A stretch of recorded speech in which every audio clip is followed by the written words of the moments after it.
So students, हम इससे पहले वाली वीडियो में है ना ये वाला पेज कर चुके हैं, ये फर्स्ट पेज। अब हम सेकंड पेज करेंगे। सेकंड पेज ये वाला है, French society during the late 18th century, तो इसको डिस्कस करेंगे। तो in 1774 Louis 16 of the Bourbon family of the kings कि 1774 में जो कि लुइस 16 जो कि थे ना बर्बन फैमिली के of the kings ascended the throne of France कि जो 1774 में in 1774 Louis 16 of the Bourbon family ascended the king of throne of France कि जो 1774 की बात है। कब की बात है? 1774 की, जब जो लुइस 16 है ना वो राजा बन गए थे। लुइस 16 जो हैं वो क्या बन गए थे? राजा बन गए थे। ठीक है, कब बने थे ये याद रखना है, 1774 में। इसको बिल्कुल अच्छे से याद रख लो, 1774। ठीक है, तो फ्रांस के राजा बन गए थे। ही वॉज 20 years old, वो 20 years के थे। And married to the Austrian princess Marie Antoinette, और उनकी शादी हुई थी जो ऑस्ट्रियन एक देश है ऑस्ट्रिया, वहाँ की प्रिंसेस मैरी एंटियोनिटी से। किससे? मैरी एंटियोनिटी से, ये नाम याद रखेंगे। और वो कितने ईयर्स के थे? 20 years old। सभी को याद रखना है ये 1774, 20 years old एंड मैरी एंटियोनिटी। इससे क्वेश्चन आ सकते हैं 1 मार्क्स के। ठीक है, इस लाइन से, इन दोनों लाइंस को तो अच्छे से आपको करना ही करना है। ठीक है, तो हो जाएंगी ये लाइन लर्न, मतलब लर्न कह रही हूँ, मतलब जो इसमें बताया गया वो अच्छे से आपको समझ में आ गया है। So let's start. Next line, upon his accession. Accession होता है राज्याभिषेक। एक्सेशन क्या होता है? राज्याभिषेक।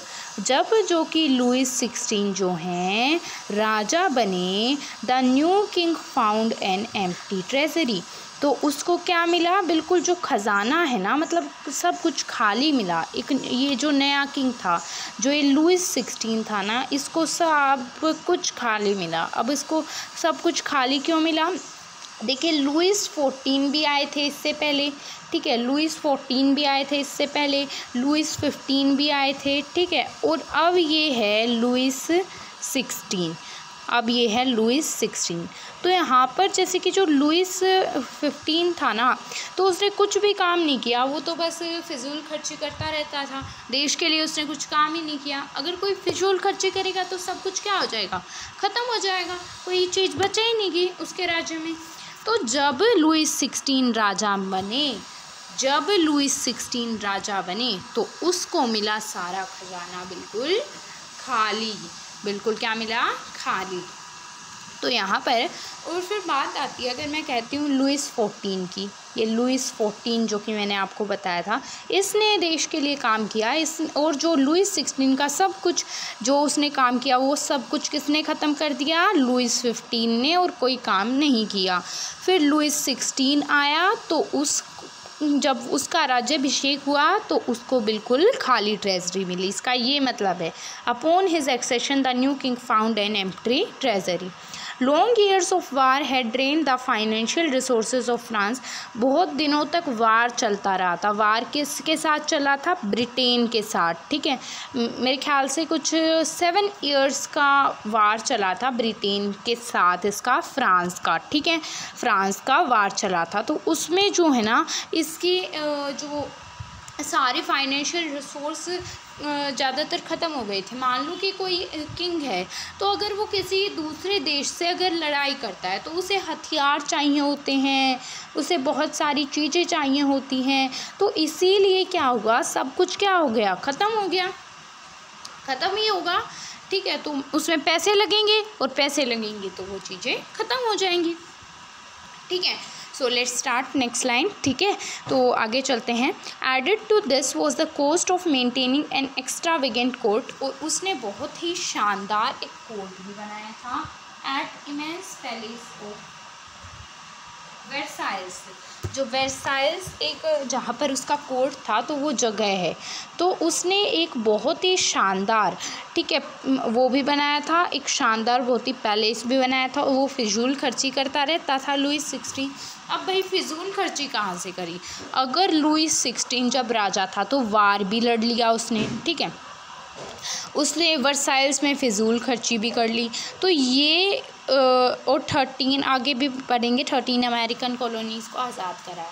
तो ये उसके पास पैसा कहाँ से आया? उसके पास पैसा नहीं था, उसके पास चीज़ें नहीं थी, उसको एम्प्टी ट्रेजरी मिली थी, तभी तो उसके 2 बिलियन लाइवर्स उस पर डेब्ट आ गया था, मीन्स कर्जा आ गया था, तभी तो आया होगा ना। तो चलिए नेक्स्ट चलते हैं यहाँ पर। तो यहाँ पर और क्या दे रखा है हमें?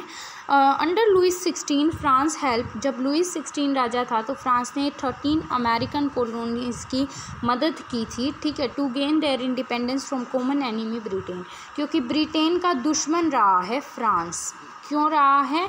क्योंकि वो वार में हार गया था फ्रांस ब्रिटेन से, जब 7 ईयर्स का वार चला था। तो इसने जो है अपने कॉमन एनिमी ब्रिटेन से 13 अमेरिकन कॉलोनीज़ को लुईस 16 के राज में क्या दिलाया था? लुईस 16 के राज में उसे इंडिपेंडेंस दिला दी। 13 अमेरिकन कॉलोनीज़ को क्या दिला दी? इंडिपेंडेंस दिला दी। तो क्या उसमें भी तो पैसा लगेगा? तो वो पैसा कहाँ से आया? तो उस पर जो है बहुत सारा डेब्ट मीन्स कर्जा आ जाता है। तो देखिएगा यहाँ पर the war added more than $1 billion to a डेब्ट that had already risen to more than $2 billion. तो जो हैं अब जैसे कि वार जो है और जो ये भी दिलाया, उसे इंडिपेंडेंस भी दिलाई अमेरिकन कॉलोनीज़ को, 13 अमेरिकन कॉलोनीज़ पर, तो $2 बिलियन का लिवरे का 2 बिलियन लिवरे का उस पर क्या आ जाता है? कर्जा आ जाता है। याद रखना है कर्जा कितना आया था उसके ऊपर? 2 बिलियन लिवरे। लिवरे क्या है? लिवरे याद रखना है एक फ्रांस की एक करेंसी है जो कि 1794 में हटी थी। फ्रांस की करेंसी है लिवरे, जो कि कब हटी थी? 1794 में।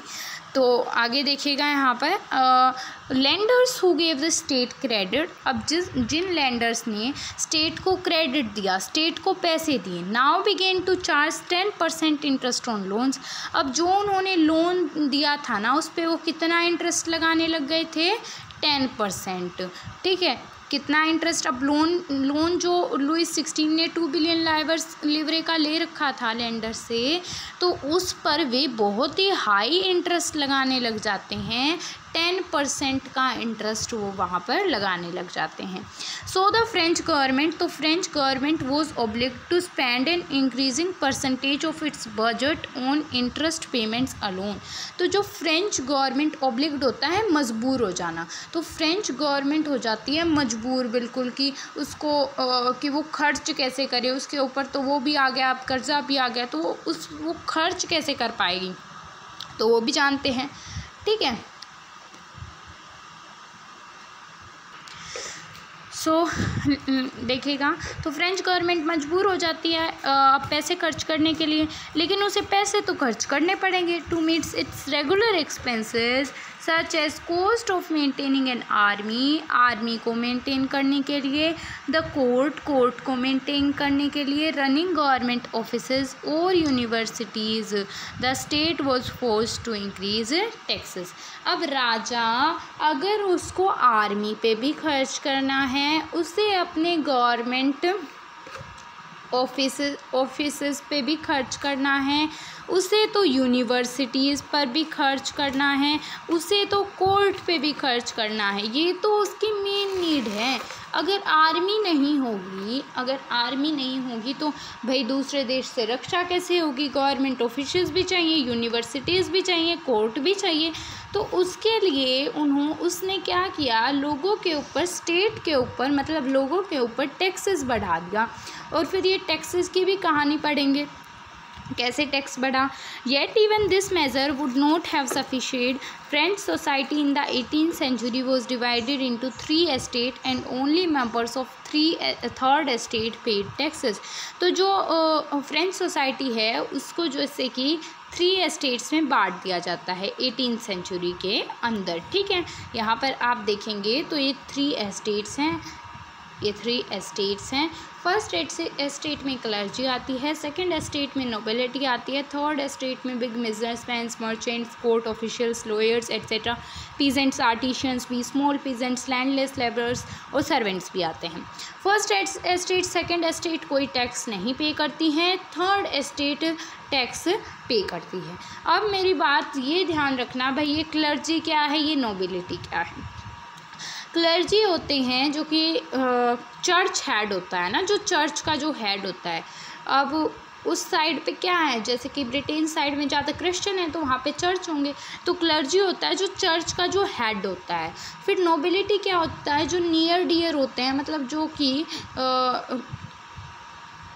नियर डियर होते हैं किनके, राजा के, किंग के और किसके, क्लर्जी के, वो आ जाते हैं नोबिलिटी में। और जो कॉमन पीपल रह गए, जो आम आदमी रह गए, वो आ जाते हैं थर्ड एस्टेट के अंदर, ठीक है।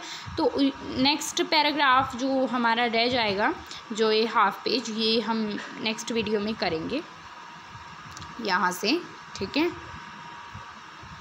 ओके।